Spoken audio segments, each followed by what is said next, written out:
Le Barça vient de s'imposer en Ligue des Champions, les amis, et c'est l'heure du débrief. La semaine décisive catalane est pour l'instant en train de prendre une bonne tournure pour Ronald Koeman. Après la victoire en Liga face à Valence, avant le Classico de dimanche face au Real Madrid, c'était l'étape Ligue des Champions face au Dynamo Kiev. Il fallait s'imposer et victoire 1-0. Gérard Piqué le buteur. Autant vous le dire tout de suite, ça a été un match...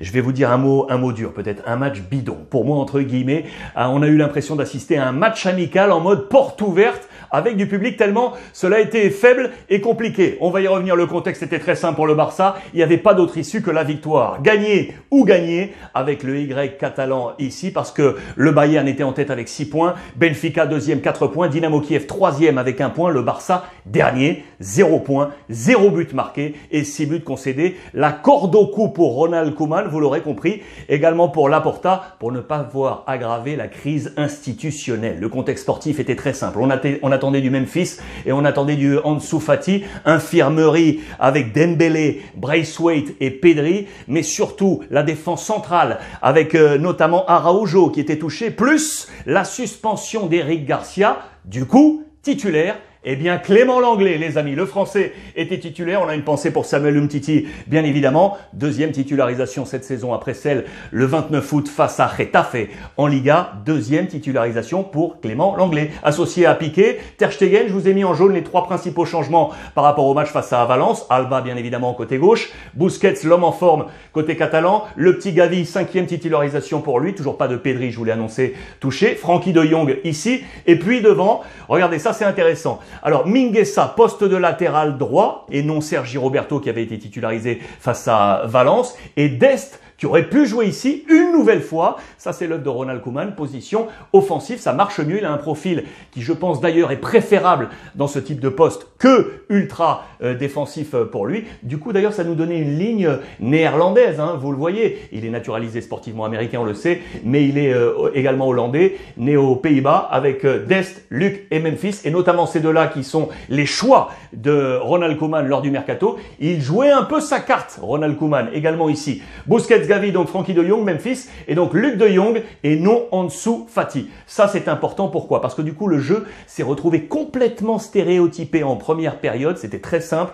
Alba côté gauche, Mingueza et Dest à droite pour centrer sur Luc de Jong, l'attaquant de Séville qui est bon, c'est vrai, dans ce registre, mais pour le reste, absolument rien, les amis. Durant 45 minutes, le Barça n'a proposé aucun jeu en intérieur. Ni Gavi, ni Frenkie de Jong, ni voire Memphis Depay qui habituellement vient chercher des ballons ici pour ensuite distribuer. Aucun jeu intérieur. C'était d'une tristesse absolue, mais monopole total parce que le Dynamo Kiev n'a absolument rien proposé également. Aucune occasion pour le Dynamo Kiev, aucune frappe durant cette première période. 3 frappes, elles sont les 3 côtés Catalogne. Et donc un but marqué par Gérard Piqué, les amis, sur un centre de Jordi Alba, le meilleur centreur côté catalan. Et donc l'ami Gérard Piqué qui inscrit ce but à la 36e minute. But inscrit à la 36e minute, 51 buts pour lui déjà. Et il est le meilleur buteur du Barça puisque Lionel Messi est parti.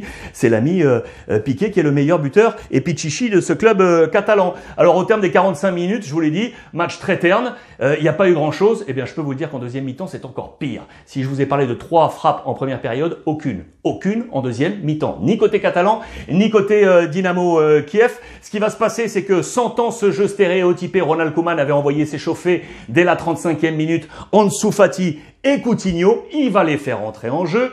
Ansu Fati à la place de Luc de Jong et Coutinho à la place de Mingueza. Du coup, Dest va redescendre à sa position de latéral. Memphis va passer en 9 et Coutinho va se mettre en jeu. Et là, on va voir du jeu intérieur avec Coutinho, Gavi, Frenkie de Jong. Un peu plus, mais pas grand-chose. Pas grand-chose, vraiment, je peux vous l'assurer. Ce qui va faire même que les minutes vont passer et les sifflets vont commencer à descendre petit à petit de l'antre catalan pour venir dire aux gars, attendez les amis, on est venu, on a payé la place, 45 000 personnes quand même sont venues en pleine semaine pour un match à 18h45. Je peux vous dire qu'on n'était pas très content de la part des socios du FC Barcelone. Que vous dire de plus dans cette deuxième mi-temps? Les changements qui auraient pu être intéressants avec l'entrée de Sergi Roberto à la place de Gavi qui n'a pas offert son meilleur match depuis qu'il est titulaire, que ce soit avec l'Espagne ou avec le Barça. Kun Agüero est rentré, ça fait plaisir, à la 75e minute à la place de Memphis Depay, mais absolument rien. Plus rien dans ce match. Je vous ai parlé de 3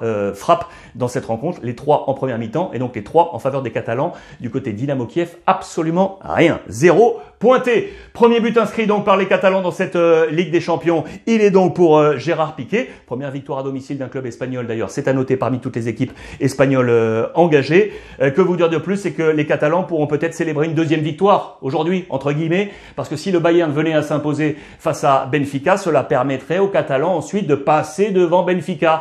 Les Catalans vont donc être en faveur du Bayern Munich parce que je peux vous dire qu'ils ne visent pas la première place de ce groupe qui est d'ores et déjà, j'en suis sûr, attribué au Bayern Munich. Je donnerai, allez, MVP Gérard Piqué dans cette rencontre. L'année passée, c'était déjà lui qui avait inscrit le but de la victoire face à ce même Dynamo Kiev. Match ultra pauvre, mais in fine, match positif pour le Barça. Valence, c'est passé. Dynamo Kiev, c'est passé. On est armé, on est reposé pour aller chercher maintenant le Classico dimanche face au Real Madrid. Et j'espère que là, on va avoir du jeu pour se régaler. Voilà les amis, il y a des matchs ce soir, bien évidemment, de Ligue des Champions. Débrief demain avec la revue de presse. En attendant, profitez des vôtres comme d'habitude et passez une belle soirée. Je vous embrasse.